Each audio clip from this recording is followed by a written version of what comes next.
কি 20,000 টাকা? ঠিক আছে, আমি তাড়াতাড়ি টাকা জোগাড় করছি। তারপর ম্যাডামের সাথে কথা বলে যত তাড়াতাড়ি পারছি ট্রেন ধরে তোমার কাছে চলে যাব। ঠিক আছে। হ্যাঁ, আমি সোজা হসপিটালেই যাব। ঠিক আছে পূজা, আমি তোমাকে একটু পরে কল করছি।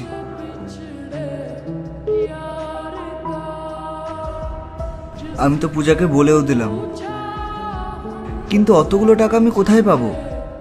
কে করবে আমাকে সাহায্য? আর মনে হচ্ছে ম্যাম তো আমাকে ছুটিও দেবেন না। কি করে জোগাড় করবো অতগুলো টাকা, তাও মাত্র দুদিনের মধ্যে? ম্যাম ম্যাম আমার আপনার সাথে কিছু কথা ছিল রোহানের ব্যাপারে। রোহান? ওই পিয়ন? হ্যাঁ ম্যাম। ম্যাম, রোহান খুব টেনশনে আছে, আমাদের ওর হেল্প করা উচিত। আরে পায়েল, তোমার মাথা খারাপ নাকি? ওই পিয়নে হেল্প করতে যাব আমি? তুমি জানো আমি কত ইম্পর্টেন্ট কাজ করছি, আর তুমি ওর কথা বলতে চলে এসছো? যাও এখান থেকে। ম্যাম, একবার আমার কথাটা তো শুনুন। হ্যাঁ বলো। ম্যাম, রোহানের স্ত্রী প্রেগনেন্ট, আর ও গত 6 মাস ধরে ওর বাড়ি যায় না। ওর টাকারও খুব দরকার, আর ম্যাম এই সময় ওর স্ত্রীর ওকে খুব প্রয়োজন।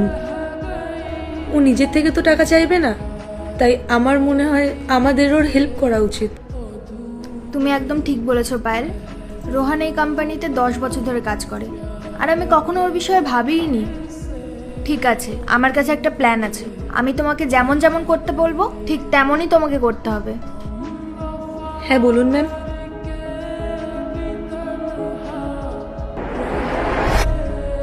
পায়েল আমাকে তোমার ব্যাপারে সব বলেছিল, যে তুমি কত চিন্তিত। রোহান, সব ভুল আমার। তুমি আমাদের কোম্পানিতে 10 বছর ধরে কাজ করছো, আমি কখনো তোমার বিষয়ে ভাবিইনি। এমনকি তুমি এই কোম্পানিতে তোমার 100% দিয়েছো, কিন্তু আমি কখনো তোমার বিষয়ে ভাবিনি যে তোমারও ফ্যামিলি আছে, তোমারও বউ বাচ্চা আছে। তার জন্য আমাকে ক্ষমা করো। আরে না না ম্যাম, আপনি কেন ক্ষমা চাইছেন? আপনি আমার জন্য এত কিছু করেছেন, তারপরে আপনি আমার কাছে ক্ষমা চাইছেন? ক্ষমা তো আমার আপনার কাছে চাওয়া উচিত। আরে না না রোহান, আমার ভুল আছে, যার জন্য আমাকে ক্ষমা তো চাইতেই হবে। আর এখন তোমারও ছুটি নেওয়ার সময় হয়ে গেছে, আর শুনতে পারলাম তোমার বউ নাকি প্রেগনেন্ট। এই সময়টা তোমার ওনার কাছে থাকার বেশি দরকার। তুমি এক কাজ করো, তুমি গ্রামে চলে যাও। আর হ্যাঁ, আমি তোমার অ্যাকাউন্টে টাকা পাঠিয়ে দিচ্ছি। আর এই নাও, এই টাকাটা রাখো, তোমার কোনো কাজে লেগে যাবে। আর হ্যাঁ, আর পার্ট 2 দেখতে সাবস্ক্রাইব করো ভেলকু 78M।